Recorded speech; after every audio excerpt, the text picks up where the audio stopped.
Assalamualaikum dan selamat datang ke video kali ini. Dalam video kali ini kita nak tengok variation ataupun bagaimana perubahan V dengan jarak R. So dekat paksi axis ni saya dah letakkan charge positif di atas, charge negatif di bawah. Kemudian saya bagi equation untuk kira electric potential. So electric potential kita ada K Q over R. Sekiranya untuk charge positif, nilai V juga akan jadi positif sebab Q kalau kita substitute nilai positif ke sini. So the whole equation akan jadi nilai positif.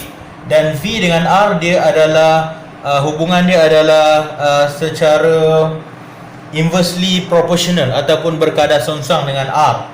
Bermaksud dengan R dia akan berkurang lah. Okey, sekiranya kita masukkan nilai Q bernilai negatif, jadi the whole equation ni semuanya akan bertukar sebagai nilai negatif. Bermaksud pada awal-awalnya, pada nilai R yang menghampiri kosong ni, kita ada nilai V yang agak besar lah. So somewhere dekat sini lah nilai dia tinggi. Kalau yang negatif, nilai yang paling negatif. Okey, nilai paling negatif So di sini kita anggaplah ni sebagai titik permulaan dia. So dia start dengan nilai yang paling besar, kemudian dia akan berkurang secara 1 over R. So dia berkurang. So ini pula dia berkurang juga secara 1 over R. So dia akan berkurang macam tu. Boleh Okey, sekarang ni kita boleh nampak graf dia. Ni graf 1 over R. Sorry kalau lukisan tak berapa nak cantik Okey, bila R menghampiri nilai yang besar ataupun nilai infinity, potential menghampiri kosong. Bagi kedua-dua case potential menghampiri kosong, tapi dia tak akan reach kosong lah.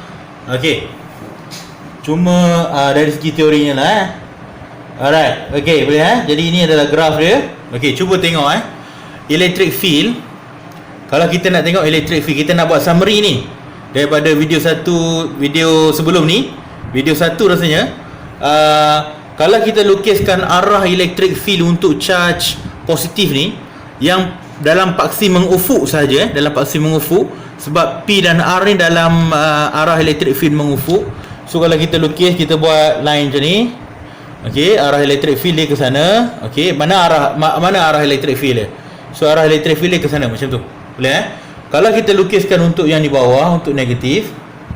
Okey, P dengan R dia berada pada arah electric field, dalam line electric field ni, dan arah electric field dia adalah masuk ke dalam charge.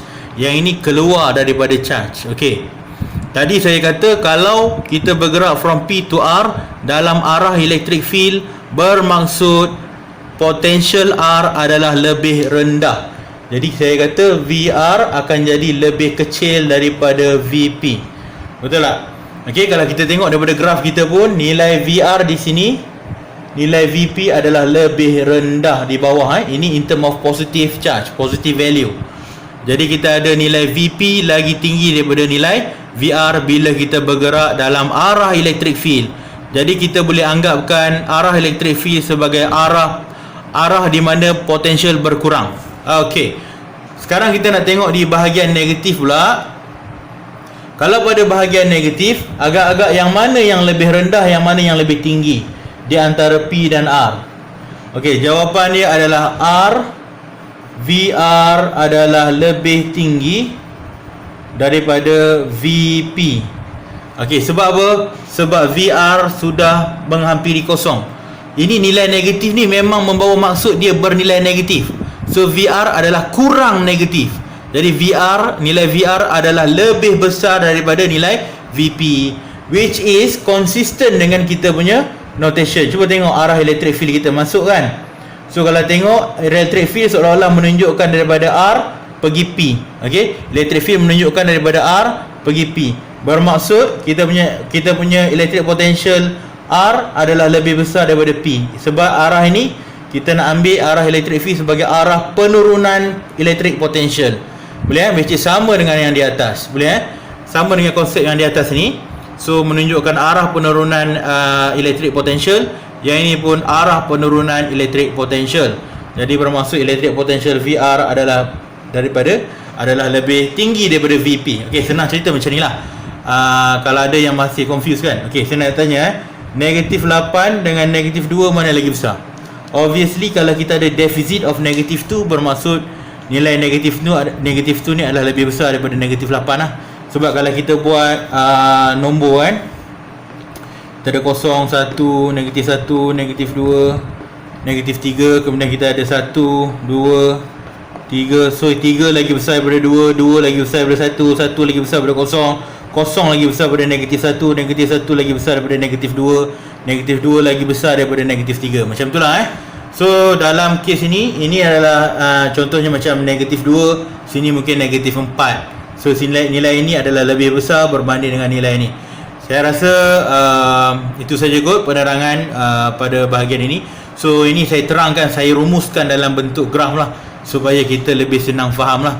Dan kita boleh guna arah electric field sebagai arah penunjuk kita So ini sebenarnya tak perlu lukis apa, tapi kita lukis supaya kita boleh nampak dia punya arah dia tu, arah penurunan Ingat saya ulang sekali lagi, arah electric field kalau kita bergerak daripada sama dengan arah electric field, bermaksud kita sedang menurun potential kita sedang menurun.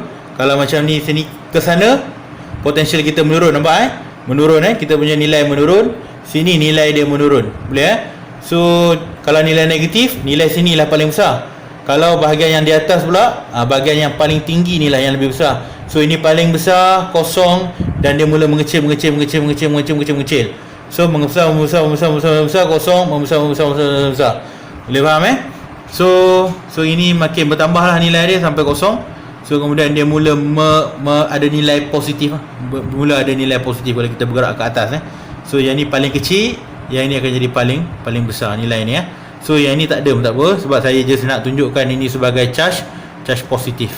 Okey, saya rasa itu saja video untuk kali ini. Kalau ada yang tak faham, boleh tanya pada ruangan komen. So saya akan jawab, saya akan cuba jawab satu persatu lah kalau ada persoalan. Okey, jadi itu saja daripada saya untuk video kali ini. Sekian, terima kasih.